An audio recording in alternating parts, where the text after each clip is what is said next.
Nós teremos aqui alguns pastores convidados para pregar durante o ano, pastores que por aqui passaram, pastores que foram por aqui enviados ao seminário e hoje estão pastoreando a Igreja do Senhor.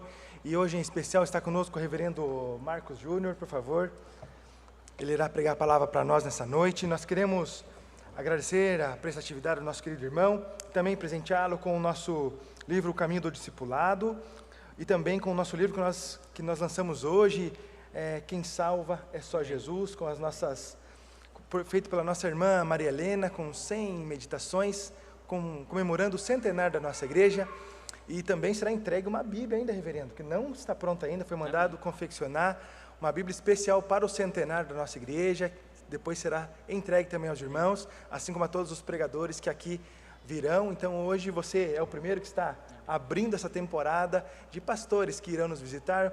Marcos Júnior é prata da casa, foi enviado ao seminário pela nossa igreja e hoje ele está ordenado e pastoreando a igreja presbiteriana em Piraquara, um grande desafio, mas também contando de muitas bênçãos da misericórdia e da graça do Senhor que tem alcançado a cidade de Piraquara. Nós rogamos a bênção do Senhor. Deus abençoe, reverendo. Amém. Queridos, como eu sempre digo, é muito bom estar aqui. A Igreja da Silva Jardim é a minha casa, é o lugar onde sempre eu venho visitar. Aqui foi onde preguei para a minha licenciatura, aqui fui encaminhado ao Sagrado Ministério, aqui preguei para a minha licenciatura, aqui preguei para a minha ordenação, e o Senhor nos trouxe ainda para pregar no centenário dessa igreja. A glória seja dada somente ao Senhor.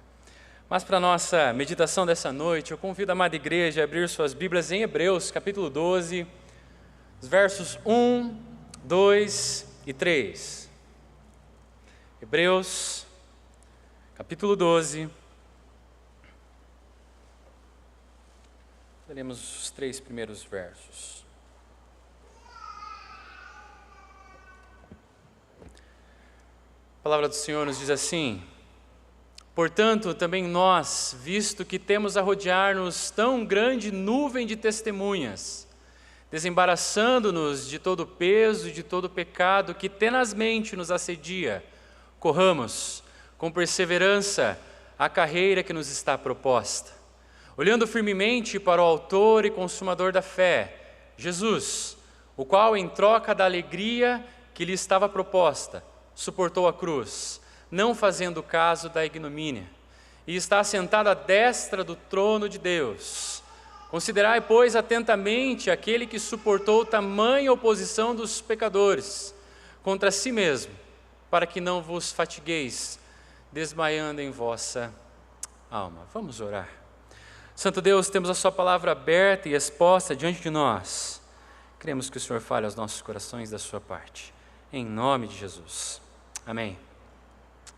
Queridos, talvez nem todos nós já tenhamos parado para pensar na profundidade que é comemorar 100 anos. Este ano não estamos apenas comemorando, mas celebrando anos de fidelidade do Senhor nas vidas dos seus servos, dos seus discípulos e dessa amada igreja. 100 anos não é apenas uma data no calendário, mas são 36.500 dias nos quais o Senhor sustentou, corrigiu, guardou e conduziu esta amada igreja. Se essas paredes pudessem falar, certamente elas não exaltariam os feitos humanos, nem destacariam nomes importantes, mas elas testemunhariam em como Deus usou homens falhos para a honra e glória do seu reino. Contariam histórias de presbíteros que serviram com temor, com zelo ao Senhor. Contariam histórias de diáconos que trabalharam com dedicação, com constância na obra. Contariam histórias de irmãos e irmãs que perseveraram em oração quando ninguém via. E esse texto que nós lemos, o texto de Hebreus, capítulo 12, nos traz uma reflexão profunda para um momento como este. Ele nos mostra de que a fé que nós vivemos, a fé que nós professamos, ela não é estática. Nem um museu de boas lembranças, afinal a fé bíblica, ela é viva, ela é dinâmica, ela está sempre em movimento. E como discípulos do Senhor, afinal essa é a temática que a Silva está trabalhando, discípulos do Senhor, fazer discípulos. E nós como discípulos de Jesus sabemos que a nossa segurança nunca esteve na perfeição da nossa caminhada, mas na fidelidade daquele que chama, daquele que sustenta, daquele que nos conduz na sua grande história. E ao celebrarmos o centenário desta amada igreja, somos convidados a olhar para trás com gratidão, lembrando da história construída, da nuvem de testemunhas. Somos convidados a olhar para o presente, para o nosso dia a dia, com responsabilidade, com perseverança, mas também somos convidados a olhar para o futuro com uma grande esperança. Verdadeiros discípulos do Senhor devem aprender a viver essa fé em 3 tempos: honrando a fidelidade de Deus no passado, perseverando com obediência nos nossos dias e mantendo os nossos olhos firmes em Cristo, que é a nossa esperança profunda. Diante disso, o mesmo Deus que sustentou os nossos pioneiros e que sustenta as nossas mãos nesse caminho de hoje, a pergunta que ecoa neste centenário é: como viver uma fé? Como viver uma fé que honra o passado, que persevera o presente, mas que garante o futuro? Como viver? É por isso que a primeira coisa que eu quero ver com os amados essa noite é de que o passado testifica a fidelidade de Deus. O passado testifica a fidelidade de Deus. O autor de Hebreus, ele inicia com uma imagem profunda e muito significante.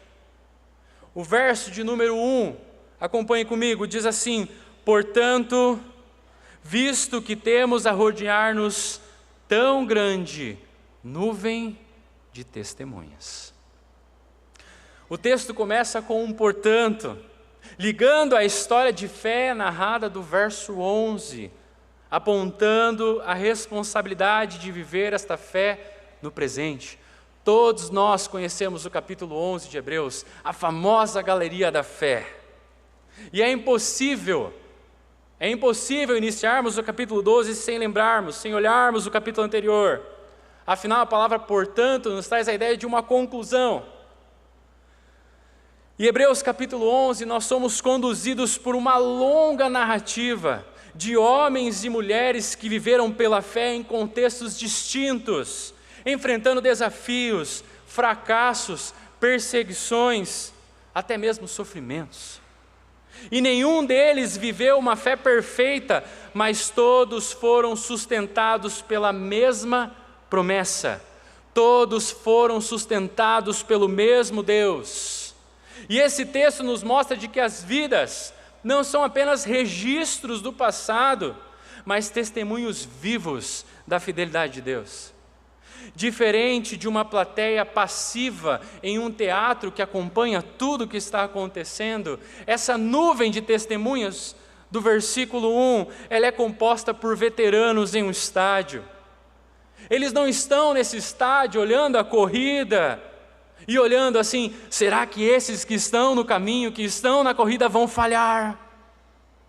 Não, eles estão lá para atestar de que a pista da corrida que nós estamos correndo, ela é segura, ela é confiável. Eles estão lá para dizer assim: continue, porque o prêmio é real. A nuvem de testemunhas é, portanto, uma continuação da fé que nós vivemos, nos lembrando de que fazemos parte do mesmo plano redentor que Deus conduz toda a história. É por isso que Spurgeon, sobre essa nuvem de testemunhas, ele diz algo profundo e eu quero compartilhar com vocês. Nós não estamos correndo para obter a salvação, nós corremos porque a temos. A vida cristã começa com fé e continua com fé. Olhe para a nuvem de testemunhas, eles não são espectadores ociosos, mas exemplos que testificam: Deus é fiel. Nós provamos e vimos que o Senhor é bom. Corram, pois a coroa é certa. Queridos, nessa celebração de 100 anos dessa amada igreja, essa imagem ganha ainda um maior significado. Não estamos aqui para exaltar a biografia de homens ou de mulheres, por mais relevante que eles tenham sido neste local, mas sim para reconhecer que o agir constante de Deus ao longo do tempo serviu para a honra e glória do seu reino. Afinal, certamente todos aqueles que construíram, que fizeram parte dessa história, diriam: grandes coisas fez o Senhor por nós, por isso estamos alegres. Essas testemunhas deste texto existem para evidenciar algo maior. A própria palavra usada pelo autor indica alguém que dá testemunho, que declara uma verdade. Suas vidas não chamam a atenção para a sua própria força, mas para esse Deus fiel, esse Deus que sustenta, que chama, que guarda. Portanto, a galeria da fé do capítulo 11 e a nuvem de testemunhas desse capítulo 12 nos mostram que sem a misericórdia do Senhor, sem o Senhor, ninguém teria permanecido em pé. Amados, se nós estamos aqui hoje, neste domingo, é porque a misericórdia do Senhor se renovou sobre as nossas vidas. Por isso, cada geração que passou nessa amada igreja, ela testemunha essa mesma verdade. Se houve fidelidade ao longo de 100 anos, foi graça do Senhor, porque o Deus é fiel, não muda. Se houve permanência em tempos difíceis, de lutas, foi porque Deus sustentou o seu povo. Se houve unidade em meio às crises, foi porque o Espírito Santo preservou a sua igreja com o seu propósito.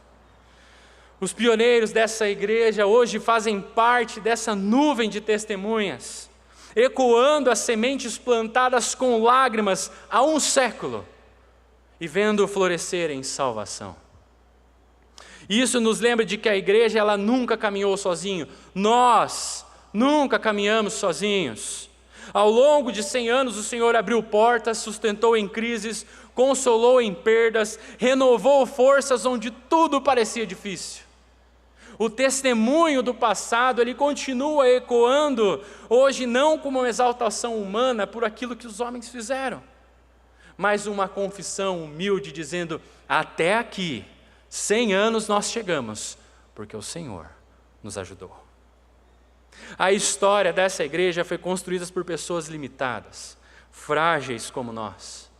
O valor da caminhada nunca esteve em pessoas capacitadas, na capacidade dos servos, mas sempre esteve na fidelidade de Deus.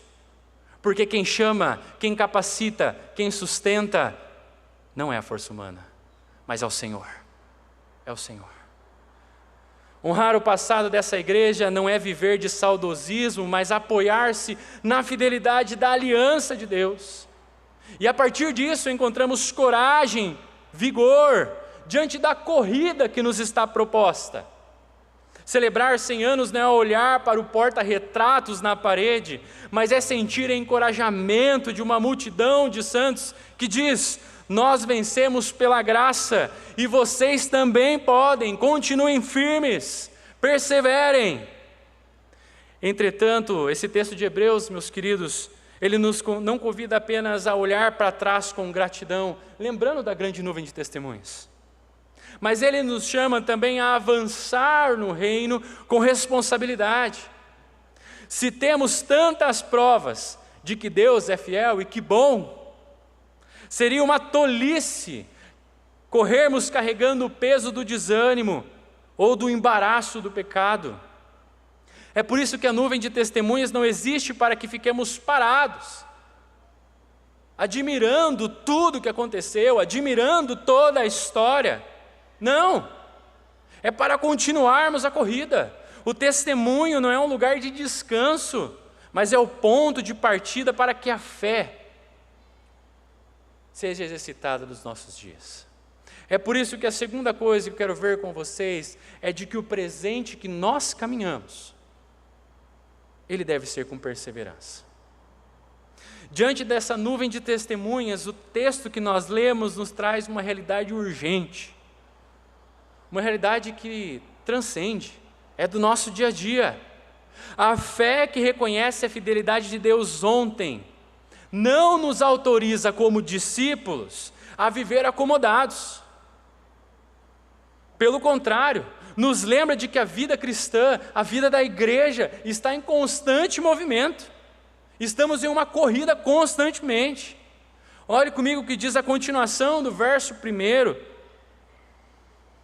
Livremo-nos de todo o peso e de todo o pecado que tão firmemente se apega a nós, e corramos com perseverança a carreira que nos está proposta. Queridos, correr com perseverança, a vida cristã não é uma corrida de 100 metros, onde o que importa é uma explosão, chegar o quanto antes. Não, a vida cristã não é assim, mas ela é uma maratona de resistência, ou seja, a fé é um compromisso de longo prazo, mas não é uma corrida qualquer. A nossa jornada, a nossa caminhada cristã exige dedicação. Não queira correr de qualquer jeito a corrida que Cristo te propôs. Exige dedicação, sim. Exige suor. Exige uma constância inabalável. Além disso, o texto diz que esta corrida, que deve ser com perseverança, é algo que já estava o quê? Proposta. A sua corrida, a sua carreira já estava proposta. E isso significa que o trajeto da corrida que nós estamos não é aleatório, não surgiu do nada, não foi jogado na sua vida, não. Mas ele foi desenhado e estabelecido pelo próprio Deus, antes da criação do mundo. Pastor, não estou entendendo isso. Salmos de número 139, verso 16, diz assim: os teus olhos me viram ainda em substância informe, e no teu livro foram escritos todos os meus dias, cada um deles escrito e determinado, quando nenhum deles ainda havia. Você ainda tem dúvidas de que as lutas e a corrida que você está correndo aconteceu ao acaso? Não. Antes da criação do mundo, Deus já escreveu todos os seus dias no livro da vida. O trajeto, o percurso, está nas mãos dele. É por isso que a Igreja Presbiteriana da Silva Jardim não escolheu os obstáculos ou as curvas destes últimos 100 anos. Você não escolheu os obstáculos da sua vida. Você não sabe e nem escolheu as curvas da sua vida. Mas Deus, o soberano, Ele demarcou o trajeto desta corrida. E entender que o percurso é designado por Deus, de que Deus está no controle e Ele já sabe aonde vamos chegar, deve nos trazer paz, deve nos trazer segurança. Porque o próprio Deus, diante dessa nossa corrida, Ele nos sustenta. O suprimento necessário Ele nos dá. A força, quando perdemos o ar, vem dEle, Ele nos capacita. Porque Ele nos guarda, Ele nos mantém até o fim. E meus irmãos, entendam uma coisa, a perseverança, ela não é uma paciência de quem espera a tempestade passar. A perseverança não é a paciência de quem espera uma tempestade passar. Mas é a coragem de quem continua caminhando debaixo da chuva. Perseverar é isso. Não importa se está caindo raios, não importa se está chovendo, não importa se a chuva embaça a minha visão na minha caminhada de fé. Eu continuo. Eu continuo. Porque a grande questão de que quando caminhamos debaixo da chuva, estamos mantendo o ritmo. O cansaço aparece muitas vezes, mas eu continuo porque quem me sustenta é o Senhor. Fé é a certeza das coisas que não podem ser vistas. É por isso que eu continuo, é por isso que eu caminho, é por isso que eu oro, é por isso que eu confio. E o que nos dá a segurança é o texto de Apocalipse 2:10, ser fiel até a morte, dar-te-ei a coroa da vida. É muito lindo nos carros a frase Deus é fiel, e que bom isso, porque Deus não muda. Mas a grande questão é você. Você é fiel a Deus? Porque o texto nos diz, ser fiel até a morte. Seja, continue, persevere, porque só assim receberemos a coroa da vida pelo Senhor. Hoje nós somos chamados a dar continuidade ao que a nuvem de testemunhas fez, a manter constância na missão, não confiando na nossa força, mas confiando no sustento de Deus. Ele é quem nos faz colocar um pé após o outro. É Ele quem sustenta. mesmo quando os pulmões ardem nessa corrida, quando as circunstâncias do mundo caem contra nós. Diante disso, para corrermos bem essa maratona, o texto nos chama a uma preparação cuidadosa, porque o texto continua dizendo: livremo-nos de todo o peso do pecado que tão firmemente se apega a nós. Ou seja, nessa preparação, nessa corrida de fé, exige dedicação, exige preparação, mas fala assim: cuidado. E diante de todo o peso e do pecado, um corredor entra numa prova carregando bagagem desnecessária? Não. Tudo que não contribui para o seu desempenho precisa ser deixado de lado. E o peso pode ser qualquer coisa que atrapalhe a nossa caminhada cristã, a nossa vida pessoal. O peso pode ser aquela mágoa antiga que muitas vezes nos recusamos a perdoar.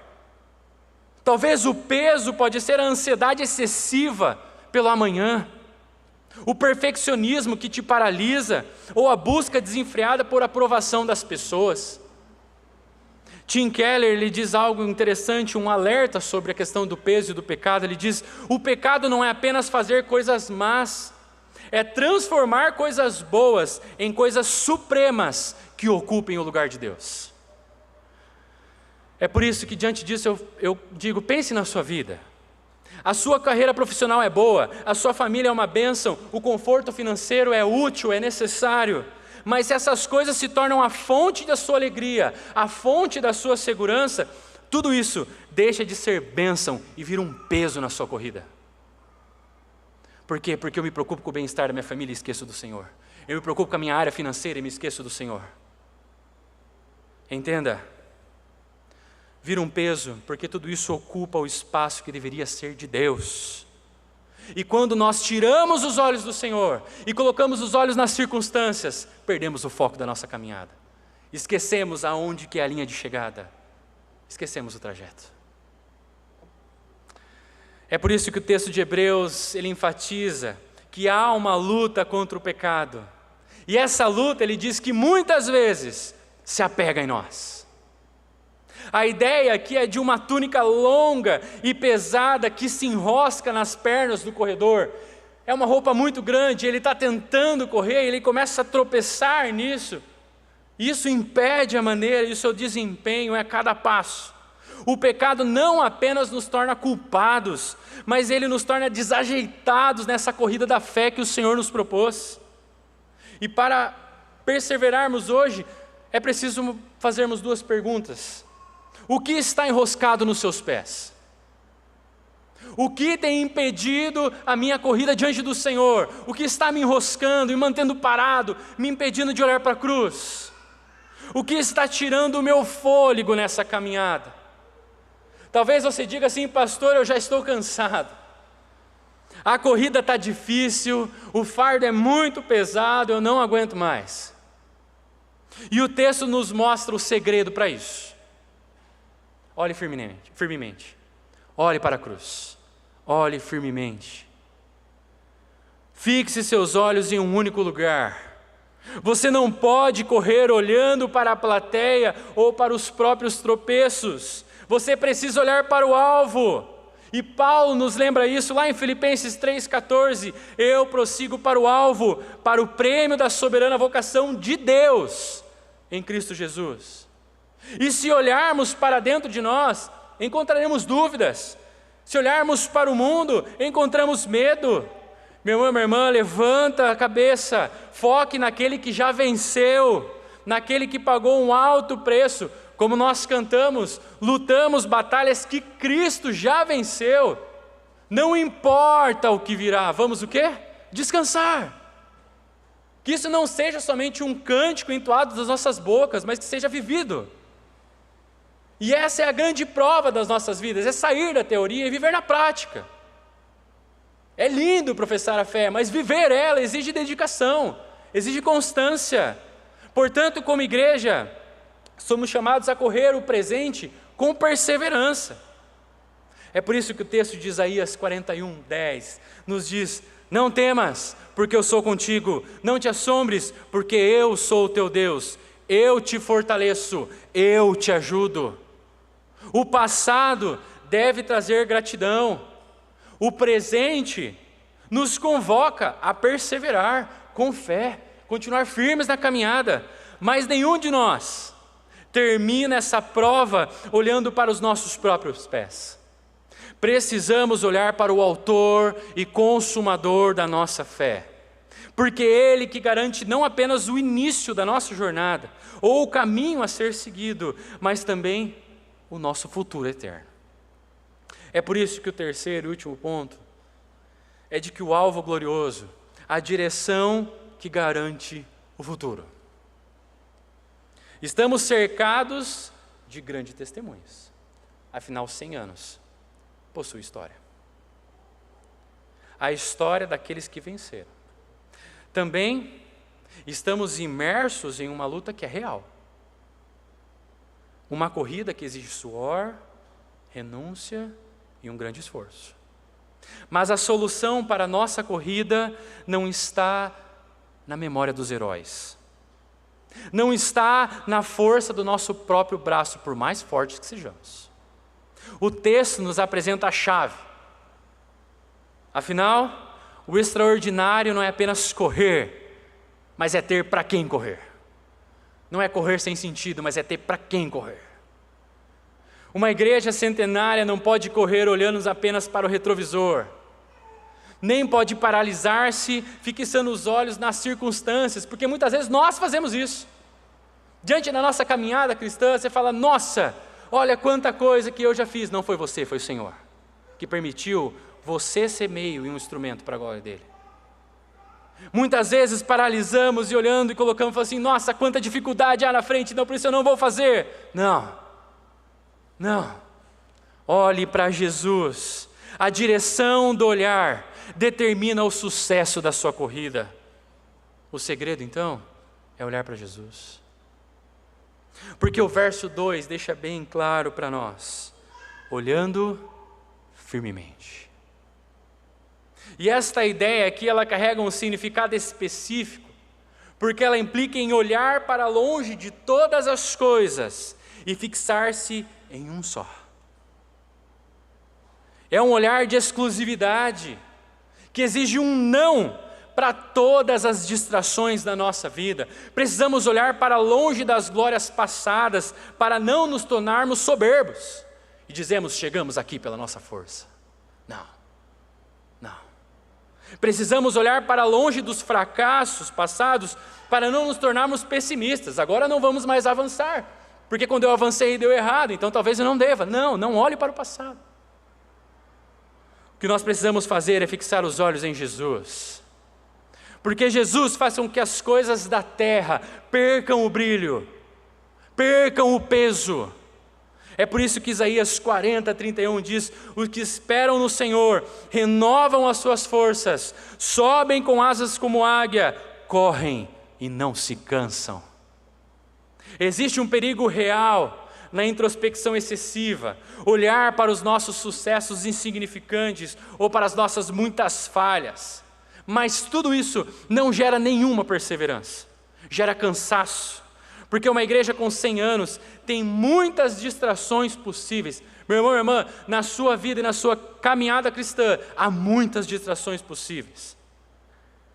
Talvez a nostalgia dos dias de glória ou o medo das incertezas do amanhã. Mas o texto de Hebreus diz, olha firmemente, foca em um só, mantenha o seu olhar. Jesus, Ele é o autor e consumador da fé. É por isso que Isaías 40:26, ele nos convida. O povo dizia, o Senhor se esqueceu de nós, o Senhor não lembra de nós. Isaías diz ao povo, levanta ao alto os olhos e vede, quem criou essas coisas? Na nossa corrida, na nossa caminhada, para de olhar para os lados, para de olhar para trás, olha para o alto, o Criador e Consumador, aquele que sustenta as estrelas, aquele que chama as estrelas pelos nomes, aquele que mediu com a palma da sua mão as montanhas. Quer saber para onde olhar? Olha para cima, olha para a cruz. É por isso que o autor e consumador da fé nos traz a ideia de que Ele é o precursor, Ele é o pioneiro. Jesus foi aquele que abriu o caminho. Jesus não é como um herói morto que admiramos em uma estátua. Ele é a fonte viva que desbravou a trilha da fé para que nós pudéssemos caminhar. E como consumador, Jesus garante que a fé que Ele mesmo iniciou há 100 anos será levada à perfeição até que Ele venha. Ele suportou a cruz, porque o texto nos diz, pela alegria que lhe estava proposta. E a ideia aqui indica uma troca voluntária. Jesus aceitou a agonia que era minha e sua, pela alegria futura. Novamente o texto de Isaías diz, todavia agradou ao Senhor morrê-lo na cruz. E que alegria é essa que o Senhor aceitou? Primeiramente, era uma alegria que glorifica ao Pai através da sua obediência perfeita. Como fruto bendito dessa glória, a alegria de ver a sua igreja redimida. Jesus olhou através da dor, Ele viu o plano do Pai sendo cumprido sobre a sua igreja, sobre as nossas vidas. E para alcançar essa alegria suprema, o texto continua dizendo, Ele desprezou a vergonha. A crucificação era a morte mais humilhada da época.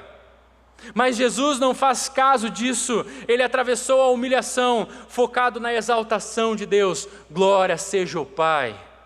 E isso nos ensina que essa igreja não deve temer o desprezo do mundo ou as pressões da cultura, pois Jesus já triunfou toda a vergonha para dar glória eterna. E qual é o resultado de tudo isso? Olha o verso 2, suportou a cruz, sem se importar com a vergonha, e agora está assentado à direita do trono de Deus. Meu irmão, minha irmã, Jesus está assentado à direita do trono de Deus. E o tempo do verbo aqui indica uma posição definitiva, eficaz.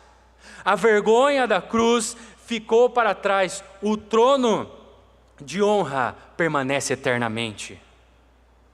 E porque Ele reina e intercede por nós, a nossa corrida não é em vão. O texto ele termina dizendo, considerai atentamente aquele que suportou tamanha oposição. E queridos, a palavra considerar, ele é um termo de contabilidade, que significa fazer os cálculos. Talvez você esteja perguntando, pastor, o que isso quer dizer? Quando o cansaço bater, quando você achar que está perdendo o ar nessa corrida, pegue as lutas, as batalhas, as dificuldades da sua vida e coloque na balança com o sacrifício de Jesus. Será que está pesado demais? Será que está difícil demais? Não. Não, porque o saldo da graça ele é infinitamente maior. Ele pagou um alto preço que nós não sabemos, não é possível calcular, medir. Mas Ele pagou com sangue. Então, para os próximos anos das nossas vidas e dessa amada igreja, a estratégia permanece simples, profunda. Como bem disse Spurgeon, a única maneira de correr essa corrida celestial é manter os olhos em Jesus. Olhe para Ele no começo da corrida, olhe para Ele no meio da corrida, olhe para Ele até cruzar a linha de chegada, onde abriremos nossos braços e abraçaremos o Pai. Ele é o nosso passado como autor da fé. Ele é a nossa força no dia a dia que precisamos como aquele que suportou a cruz. E Ele disse, e eis que estou convosco todos os dias, não estamos sozinhos. Ele segura a nossa mão, Ele enxuga as nossas lágrimas, Ele está junto conosco. Ele é a garantia do nosso futuro como consumador que reina em glória. Enquanto os nossos olhos estiverem nele, em Jesus, a corrida continuará e terminará em vitória, pois ela está segura nas mãos do Verbo que se fez carne. Diante disso, meus amados, para nós concluirmos, o que nós levamos para casa? Diante de tudo isso. Diante de tudo que nós ouvimos, a pergunta final não é apenas o que celebramos hoje, mas como nós vamos embora. O centenário não é um ponto de chegada, é um ponto de responsabilidade. Levamos para casa, em primeiro lugar, gratidão. Gratidão por um passado marcado pela fidelidade do Senhor. A nuvem de testemunhas nos lembra que o Senhor sustentou esta igreja quando os recursos eram poucos, quando os desafios eram grandes, quando o futuro parecia incerto. O Senhor sustentou. Se Ele foi fiel até aqui, Ele continua sendo digno, porque toda honra e toda glória de 100 anos não é ao ser humano, é ao Senhor. Gratidão ao Senhor por isso. Levamos para casa, em segundo lugar, um compromisso de fé. Eu não sei como está a sua vida, eu não sei como está a sua caminhada, mas entenda, Deus te chama, Deus te capacita, confia, persevere, tenha compromisso com o Senhor. Porque a fé que herdamos não foi feita para apenas ser preservada, mas vivida. Somos chamados a correr a carreira que está diante de nós, com perseverança. Então, amados irmãos, deixe os pesos, rompa com os pecados que nós toleramos muitas vezes e assuma a responsabilidade dessa geração. O presente é um tempo sim de obediência, é um tempo sim de compromisso. Levamos para casa, por fim, a direção do Senhor sobre as nossas vidas. O futuro dessa igreja não está em estratégias, em estruturas ou em tradições, mas em para onde estamos olhando. Quando os olhos estão em Jesus, a caminhada encontra sentido, o cansaço do nosso dia a dia é renovado e a esperança, ela permanece viva. Ele é o autor que nos trouxe até aqui, consumador que nos conduzirá até o fim. Não sabe para onde olhar, tem uma cruz bem grande aqui atrás, porque quem salva é só Jesus. Não é a força humana, não é seu trabalho, não é sua família, não é seu cônjuge, nada, é só Jesus. Portanto, ao sairmos deste culto essa noite, saiamos com uma decisão clara no nosso coração: honrar o passado sem viver dele. Grandes coisas fez o Senhor por nós, estamos alegres, é por isso que nós estamos aqui hoje. Servir a Deus no presente com fidelidade. Senhor, o Senhor me sustenta, o Senhor me conduz, então me use. Que diante do chamado a servir na igreja, como discípulo do Senhor, nós possamos estar aptos a dizer: Senhor, eis-me aqui. Mas que nós possamos também caminhar para o futuro com os olhos firmes em Cristo. Levamos para casa a gratidão pelo caminho percorrido, o compromisso com a carreira presente e os olhos firmes em Jesus, o Senhor da nossa história. Olhe firmemente para a cruz. Lá está a solução para o seu coração e para a sua vida, porque quem salva é só Jesus. Que Deus assim nos abençoe.